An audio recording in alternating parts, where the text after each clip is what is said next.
You can find all sorts of fun facts and trivia about animals on the internet, but we're often left without a real explanation as to why these things occur. For example, why do deer freeze in the headlights? Why doesn't a duck's quack produce an echo? Why does the color red seem to enrage bulls? These are the types of questions that we will explore in today's post. Starting with number 1, why do deer freeze in the headlights? If you've ever driven through a wooded area early in the morning, you may have noticed that deer seem to stop in their tracks in the middle of the road. Deer cause a seriously high number of motor vehicle accidents, with hundreds of Americans losing their lives or getting injured as a result of deer freezing right in front of a car. But why is that? Well, since deer are most active at twilight, their eyes are adapted for very dim light. The car's headlights actually temporarily blind the deer. While their eyes readjust, the deer will simply stand still, giving the appearance that it is staring straight at the car driving towards it. It turns out that deer aren't as stupid as we thought, but that doesn't mean that they'll clear out of your way while they wait for their eyes to adjust. Number 2, why don't duck quacks produce echoes? You may have heard that a duck's quack doesn't produce an echo. Is that really true? Well, ducks mainly reside on the water and in open spaces where there aren't many reflective surfaces that would produce echoes. But when scientists tested the sound of a duck's quack near a cliffside, they did indeed hear an echo. But unfortunately, the quack took longer to fade to silence than it did to produce the echo. This makes it difficult for the naked ear to isolate where the quack ends and where the echo begins.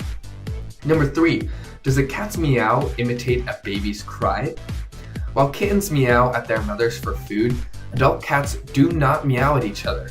Instead, they direct their cries right at us, and for the same reason. After a while of experimentation, cats discover how to meow with a frequency that actually subconsciously resembles a crying baby. This evokes a sense of caring from us, so we give them what they're asking for. So while it does seem a tad manipulative, it's actually a clever survival method that your cat learns all on its own. Number 4, why do dogs pant instead of sweating? Well, most dogs' fur is too thick for sweat to evaporate, so they only have sweat glands on their paws. Therefore, they must rely on panting to regulate their body heat.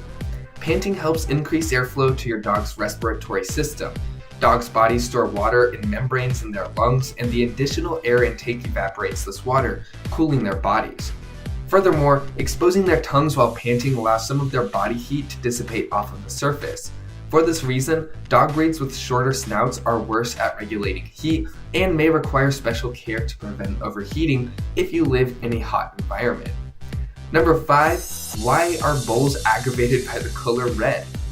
If you're familiar with bullfighting and/or rodeos, you've likely seen a bull aggressively charging towards a matador's cape or a brightly dressed rodeo clown in red. But why does the color red seem to irritate the bulls so much? It turns out actually the color isn't the issue. Bulls are somewhat colorblind. They can see a small range of colors, but they can't actually see red. The real reason they're enraged is the way the object or performer moves. The bull feels threatened by this erratic movement, which it doesn't quite understand, and so it charges towards the offender. And to be fair, these bulls are pretty much trapped within a relatively small arena, so of course they might be a little bit more on edge with thousands of humans watching them and cheering them on. In nature, there's never really a simple explanation. Hopefully today's post has given you a greater appreciation for the strange ways that animals have adapted to life here on Earth and have been kind of confused by us humans as well. Are you stumped by a pest problem? Nature is full of amazing creatures, but their adaptations and behaviors don't always sit well with us, and they can cause us a lot of trouble.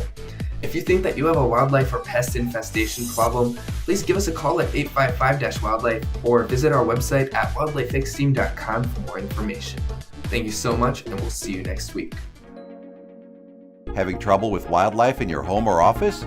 Wildlife X Team is your solution to get rid of the raccoons, bats, rats, and snakes.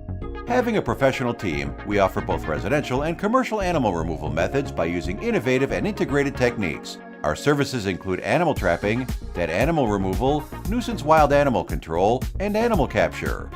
What are you waiting for? To get 24/7 service, call us at 855-WILDLIFE for an affordable solution for your nuisance wildlife issues.